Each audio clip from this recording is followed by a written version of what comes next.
the border when tourism in Scotland needs all the help it can get. Boris.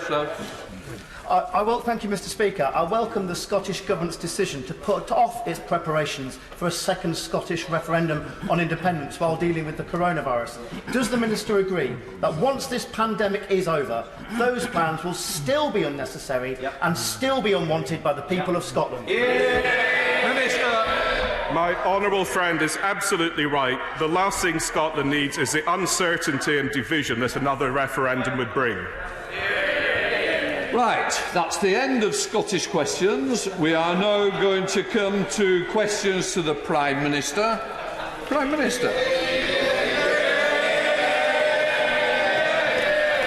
I call Richard Graham. Number one, please. Prime Minister. Mr. Speaker, may I start by commending the Together initiative for organising this coming Sunday what will hopefully be the nation's biggest ever thank you day to mark the birthday of the NHS. It will provide the perfect moment to thank not just our amazing NHS and care workers, but also those key workers who have helped in the national effort throughout our fight against coronavirus, and indeed all those across the country who have gone the extra mile for their local communities in these challenging times. I'm sure we can agree across this House that the NHS represents the very best of us and that we will always be there to support it. Mr. Speaker, this morning I had meetings with ministerial colleagues and others. In addition to my duties in this House, I shall have further such meetings later today. Richard Graham. Mr. Speaker, as the Prime Minister says, today is the 72nd anniversary of the NHS and a good moment for us all to appreciate the immense role of the NHS in all our constituencies, perhaps especially the Gloucestershire Royal Hospital, which has put up with me as a summer volunteer for the last 10 years. Mr. Speaker, the Prime Minister's launch of the UK New Deal yesterday paves the way for exciting new projects. Can I highlight for his attention the proposed Eco Park and Green Energy Park in Gloucester, which may need a little of the Chancellor's oil? And can I also highlight, should it be approved, the shovel-ready new Gloucester to Cheltenham cycleway, which I hope that he might accept an invitation to come and open with my honourable friend for Cheltenham and I when it is ready. Mr. Speaker, I thank my honourable friend very much for that question, and I congratulate him on what he's doing to support the wonderful new Eco and Green Energy Park, and I look forward to joining him on the new cycleway in due course.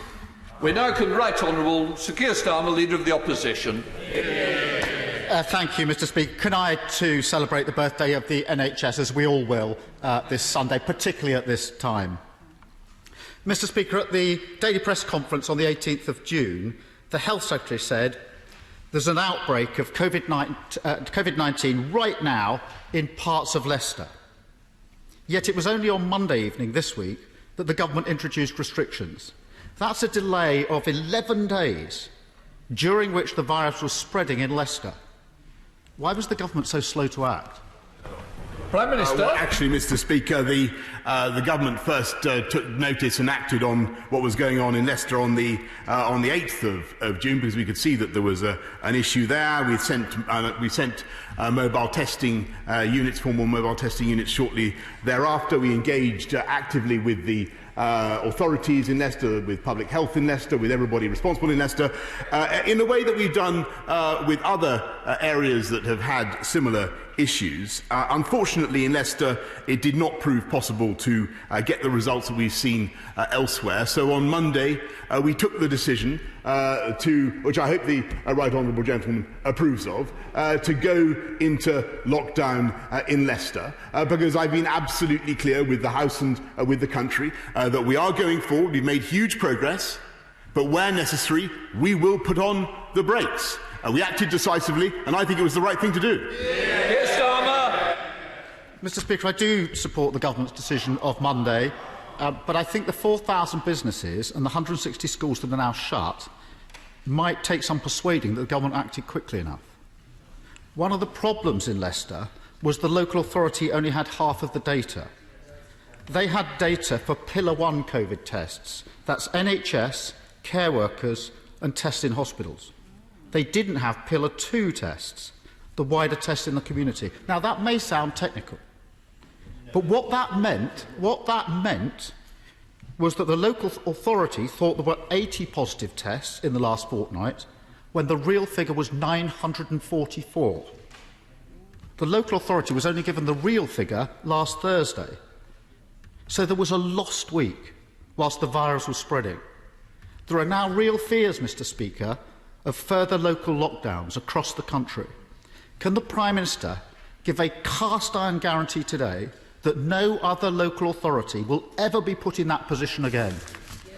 Prime Minister. Well, actually, Mr. Speaker, I'm afraid the right honourable gentleman is mistaken, because both Pillar 1 and Pillar 2 data have been shared not just with Leicester but with all authorities, Mr. Speaker, across the country. And we did in Leicester exactly what we did, for instance, Mr. Speaker, in Kirklees or in Bradford or in Weston-super-Mare or other places where very effective whack-a-mole strategies have been put in place for reasons that I think the House will probably understand. There were particular problems in Leicester in implementing the advice and getting people to understand what was necessary to do. But let's face it, we've had to act. The government has acted, and he wants to know whether we'll act in future, Mr. Speaker, to ensure that we protect the health of the entire country. And I can tell him that we will. Absolutely, Mr. Speaker.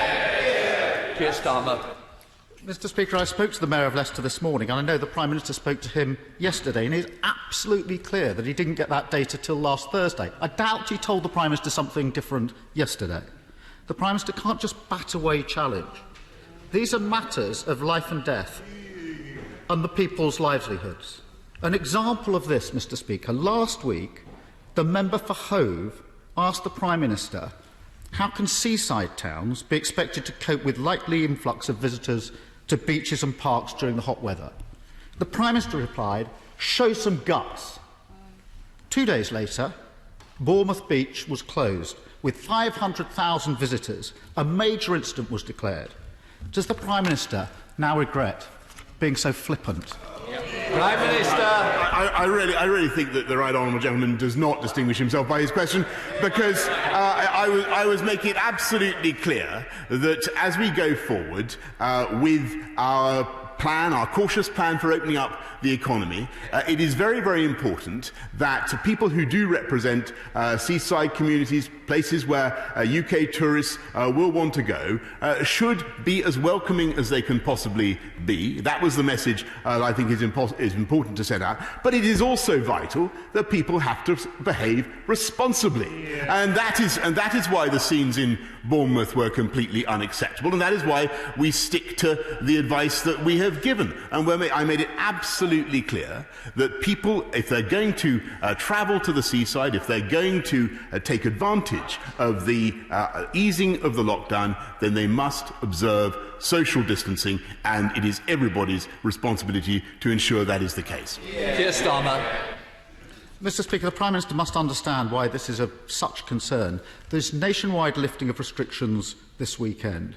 Without an app, without clear data for local authorities, or the world-beating system we were promised. Last week, I do support it, but I'm not blind. I support the easing of restrictions, but unlike the Prime Minister, I'm not blind to the risks. And I don't think anybody else should be. Two-thirds. Last week, I pointed out to the Prime Minister that two-thirds of people with COVID-19 are not being reached and asked to provide their contact details.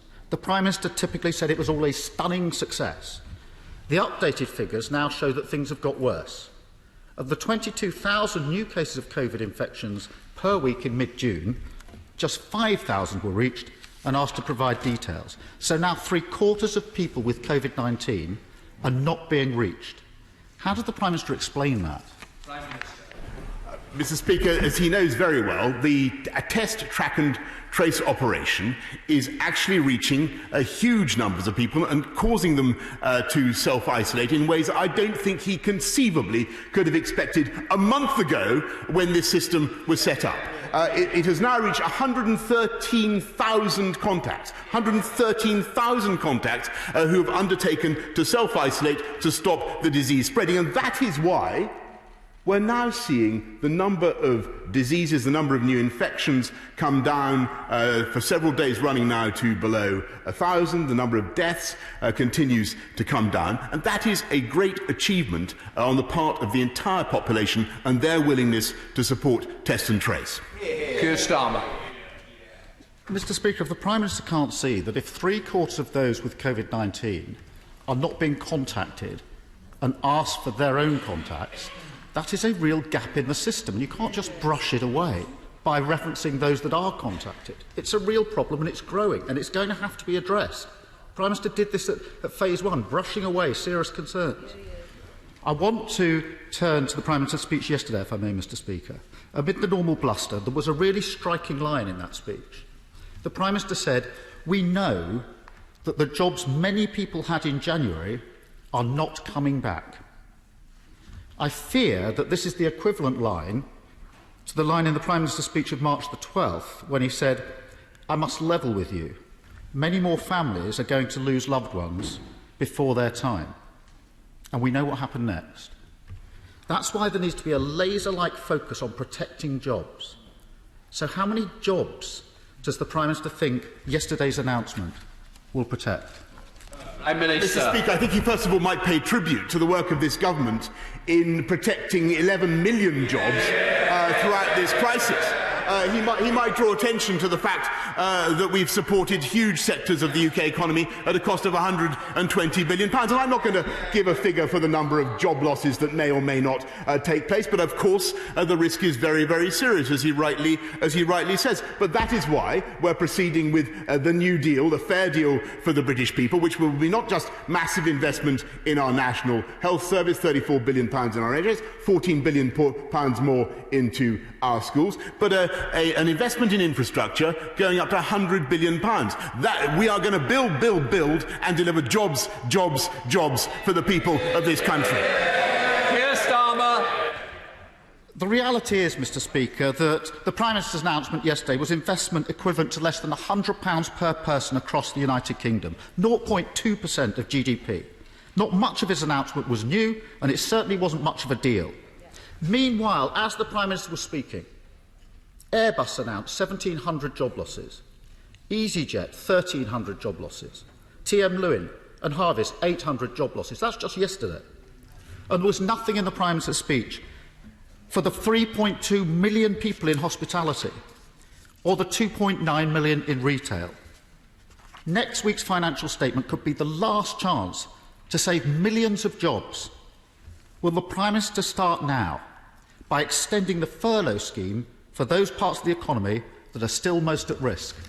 Prime Minister. Mr. Speaker, let me just repeat and remind the House that overall this package represents a £600 billion package of investment in the UK economy. But the best single thing we can do is get our economy back to health by getting our people back into work and getting the virus defeated and under control. And the best thing actually that the opposition could do is stop equivocating and doing one thing one week and one thing another week this week, and decide that they emphatically support ending the lockdown. And they emphatically support kids being back in school rather than being bossed around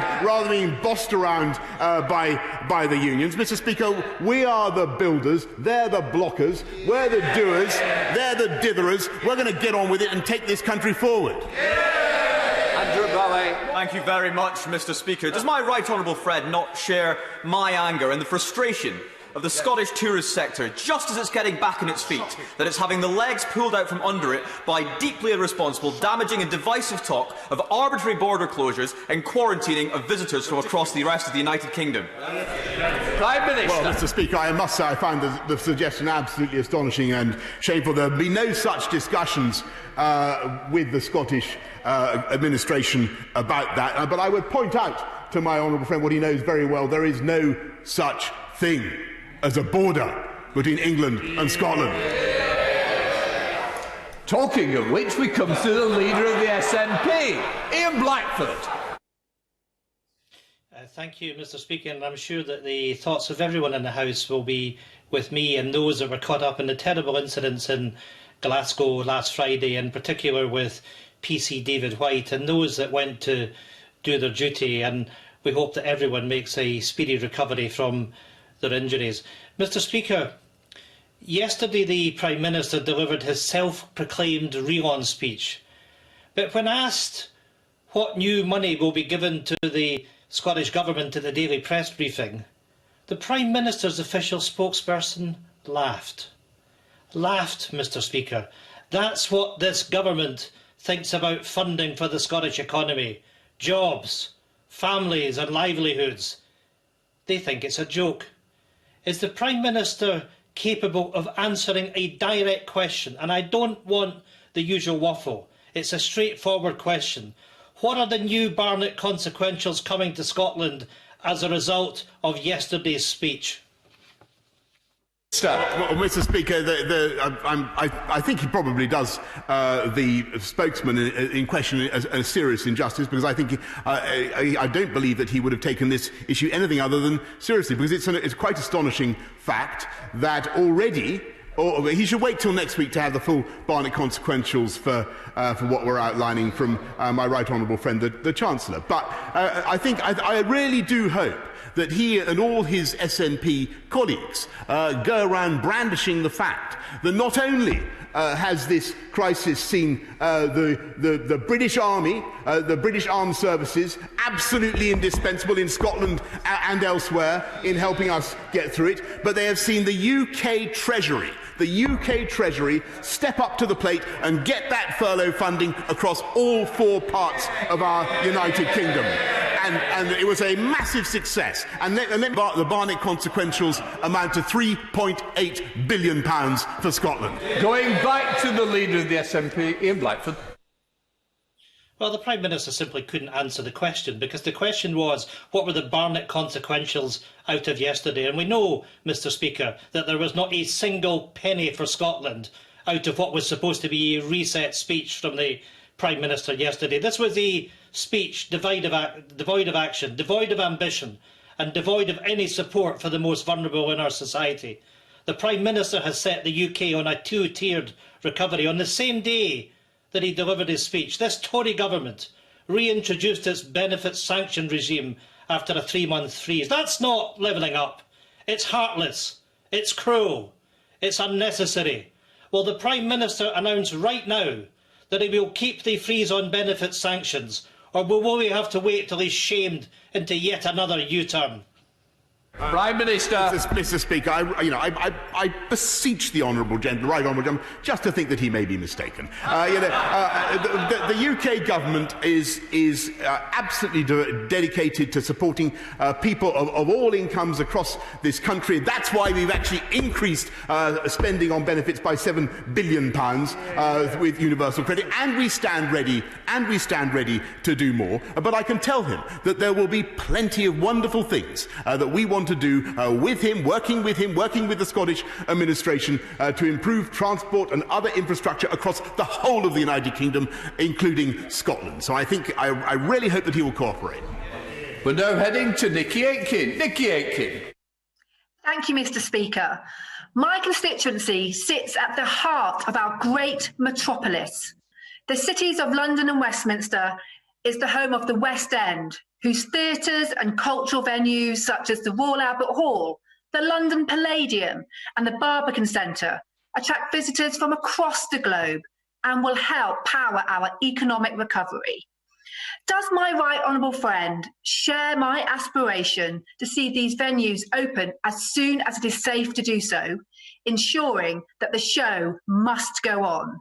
Minister. Yes, Mr. Speaker, the show must go on. I know the power of the theatres of London's West End, of the entire cultural industry in London, not just as a magnet for our country, but the sheer revenues they deliver. We want you going as fast as we possibly can, and we want to get life for theatres and for theatre goers to get back to normal as fast as we possibly can. But to do that, we have to defeat this disease, and that is what this government is engaged in. Stephen Furry.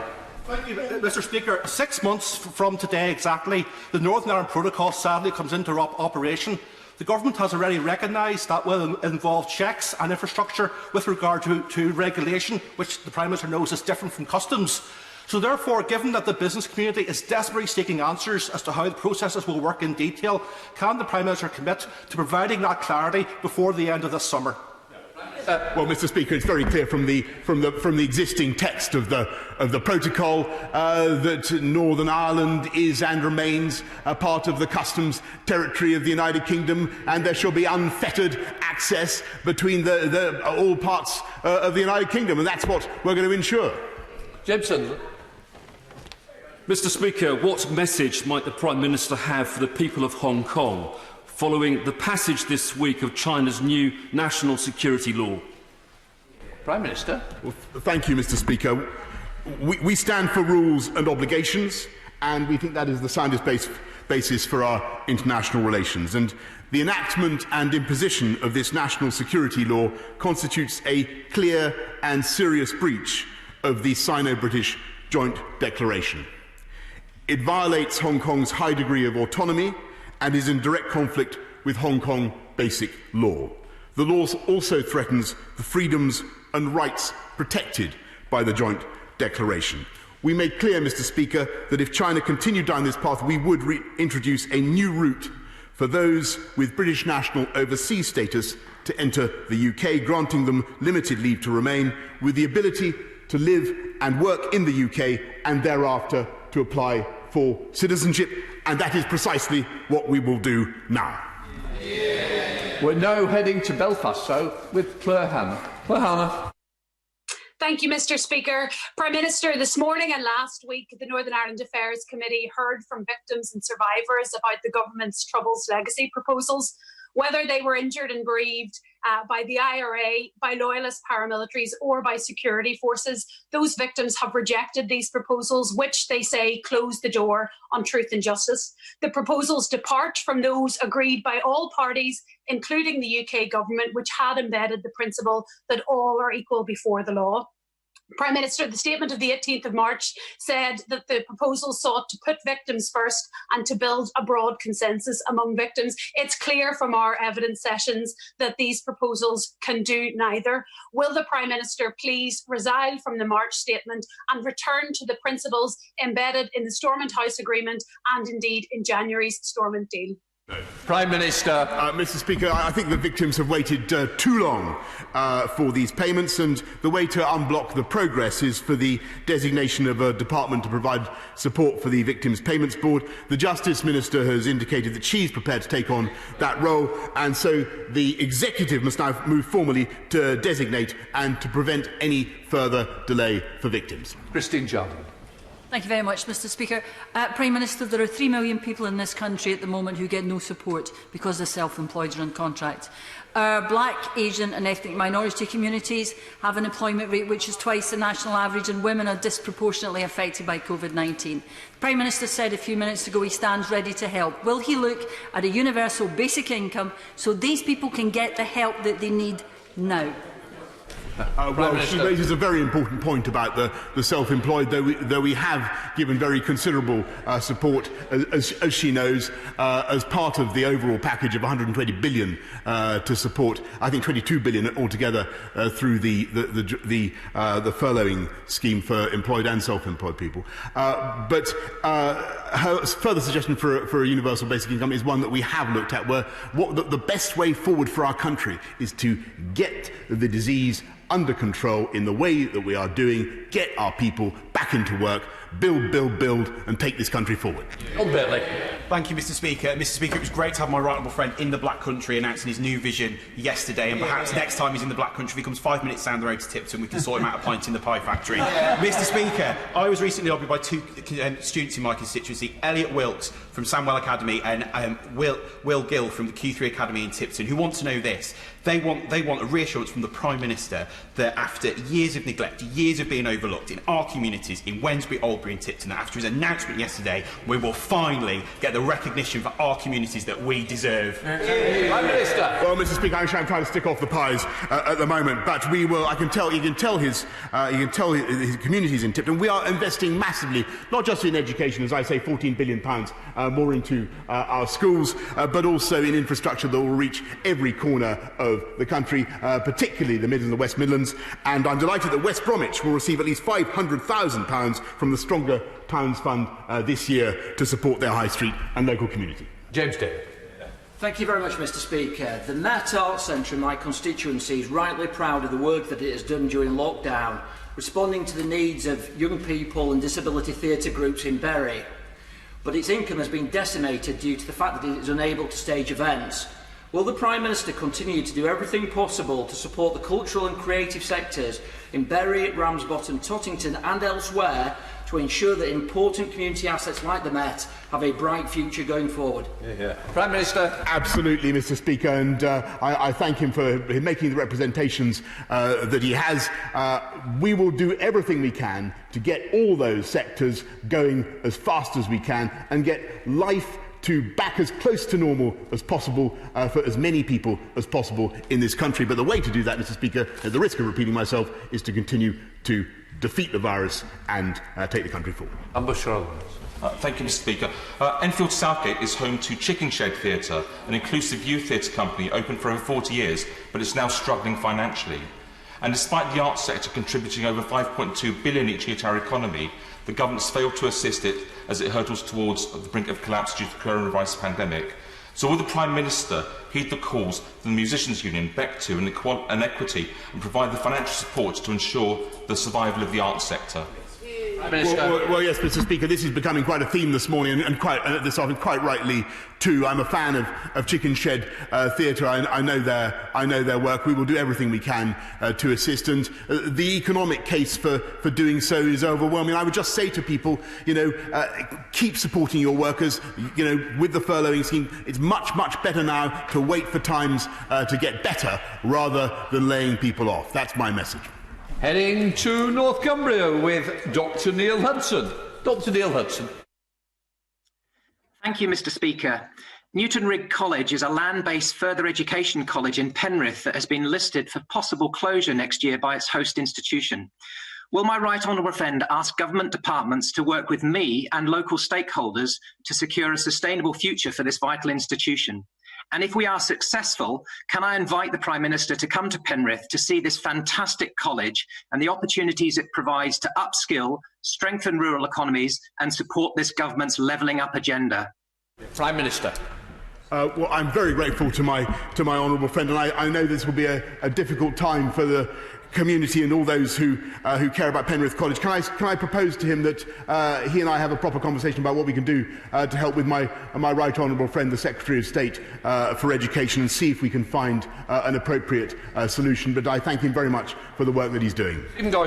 Speaker, the Prime Minister doesn't want to talk about the numbers of job losses, so let me give him some. British Airways, 12,000 jobs potentially to go, including in the Vale of Glamorgan, in Llantrisant and in Blackwood. GE, 1,400 jobs potentially to go at Nantgarw.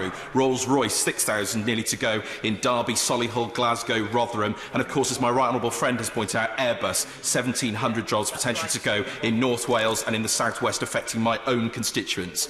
Workers at those plants don't want to hear slogans. They don't want to hear bluff and bluster. They want to know from the Prime Minister what he is going to do to save those jobs in the long term. They've had the furlough scheme. What's he going to do to protect them going forward? Mr. Speaker, I don't wish to accuse the honourable gentleman of failing to listen to what I've been saying over the last few days. But in addition to the £120 billion of support that we've put into the economy, we have to recognise that people now are, as he says, worried about their jobs, and that is why we have a plan to build a £600 billion programme of investment and to deliver jobs. And for sectors across the country where we need to keep young people in particular in employment, we have offered, as he knows, Mr. Speaker, an opportunity guarantee so that they will have either an apprenticeship or an in-work placement or the opportunity for training. Mr. Speaker, the pubs are reopening, but we still won't be able to go to the Marsden Jazz Festival, Slathwaite Philharmonic, Holmfirth Picturedrome, Lawrence Batley Theatre or even Honley Male Voice Choir concert. Will the Prime Minister, in an effort to support the thousands of musicians, actors, dancers across the country who are struggling, look at replenishing the Arts Council's funds that have been redirected to the emergency COVID response so that we can have a vibrant creative industries coming out of this crisis? Mr. Speaker, the House is speaking with pretty much one voice this morning, and I totally share people's sense of urgency about wanting to get our wonderful creative culture, theatrical sector open as fast as we can. But the House will also remember that what we're trying to do now involves striking a balance. And it is very, very important as we open up the economy that we do not go too far and risk a second spike and risk further outbreaks. People can see what's happening in Leicester, for instance. We need to be very, very careful that we do this in a prudent way. And as we open the theatres, which we will, we want to make sure that we can do it in a COVID-compliant and COVID-secure way. And I'm sure that's what the House would want. Thank you, Mr Speaker. And can I say it was excellent to see the Prime Minister participating yesterday in the Christians in Parliament event, and I thank him for the kind remarks that he made about answered prayer for his own health, and I wish him continued good health in the future. The Prime Minister said yesterday in a major speech that he wants the economy to build, and he announced that there was going to be 4,000 zero-emission buses for the United Kingdom. Will the Prime Minister ensure that those 4,000 new zero-emission buses are hydrogen buses that will produce jobs and deliver a new green economy for the whole of the United Kingdom? And will he invest in hydrogen? Well, we will certainly invest massively in hydrogen, Mr Speaker. I can't make any particular undertakings about where those contracts will go now, but as he knows well, I'm a big fan of buses made in Ballymena. Thank you, Mr Speaker. Following the publication of MHCLG's report on the 8th of June into the risks of fraud and corruption in local government procurement, does the Prime Minister agree that procurement fraud betrays the taxpayer? It erodes public trust in our democratic systems, and we should take firm action against those that waste our public money? Prime Minister. I certainly do, Mr Speaker, and I think that fraud is corrosive of public trust and wasteful of public money, and it is absolutely vital that all councillors learn the lessons of that report, and I thank him for drawing it to the attention of the House. Mr Speaker, at Year 6, children on free school meals are 9 months behind their better-off classmates. By GCSE year, that extends to 18 months. 700,000 children have had no access to the internet for schoolwork during the lockdown. If the Prime Minister is sincere about wanting to level up and make this country good for everyone, will he give government time to pass a cross-party bill giving internet access and devices to all children on free school meals? Prime Minister. Mr Speaker, I passionately support the objective of making sure that there is IT fairness and all kids have access to the technology that they need. We've rolled out huge numbers of laptops across the country to kids to pupils on free school meals. But the most important thing that I think should happen now is that all pupils in Year 6 should now be back in school, and it's still very disappointing that we haven't had an unequivocal declaration of support for the safety of schools from the party opposite. Thank you, Mr Speaker. Enterprise zone status at Silverstone Park and Westcott in my constituency has been critical in bringing high-tech innovators to Buckinghamshire across 5G, rocketry, automotive and motorsport.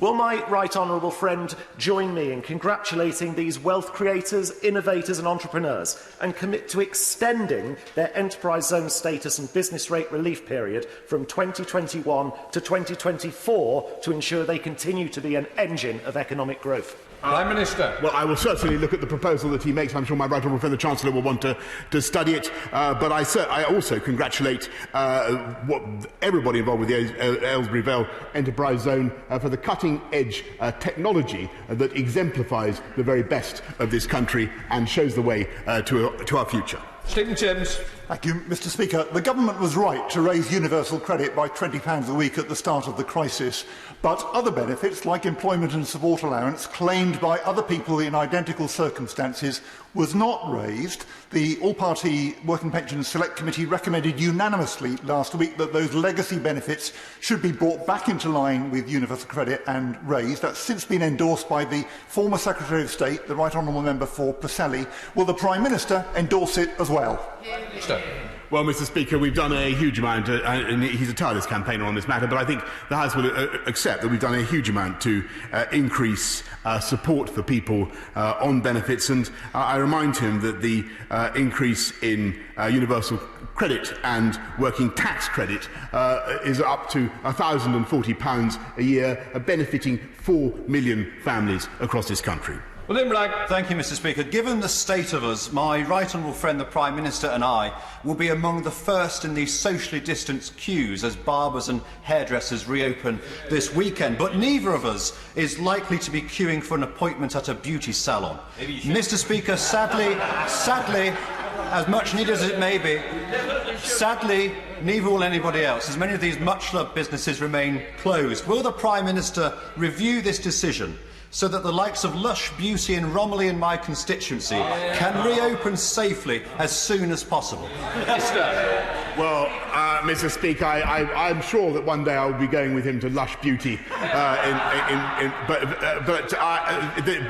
it is a sad reality for many of these excellent businesses that they cannot yet open in the way that they want to, and I certainly share his sense of urgency, and I know that people feel it across the country, and they feel a sense of unfairness when they look at hairdressers opening, for instance.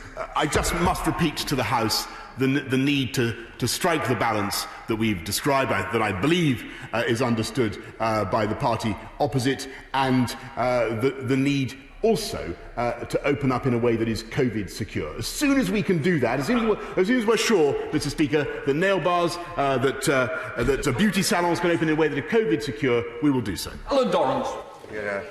Thank you, Mr. Speaker. On the 17th of April 1984, I was a serving police officer in the Metropolitan Police when WPC Yvonne Fletcher was shot and killed whilst on duty policing a demonstration outside the Libyan embassy in London. No one has ever been charged in connection with her death. In light of reports at the weekend about a civil case being brought by her former colleague, PC John Murray, against one of the main suspects, will the Prime Minister pledge to reopen the criminal inquiry into the murder of WPC Yvonne Fletcher? Well, first of all, Mr. Speaker, I want to thank the honourable gentleman very much for his service in the police, and also to thank him for raising a very important subject that I've followed for many years, because the murder of WPC Yvonne Fletcher was sickening and cowardly. I think the best thing I can say to the honourable gentleman today is that I would welcome the opportunity to talk to him in person about the issue that he raises, to see what we can do to take the matter forward. Scott Mann.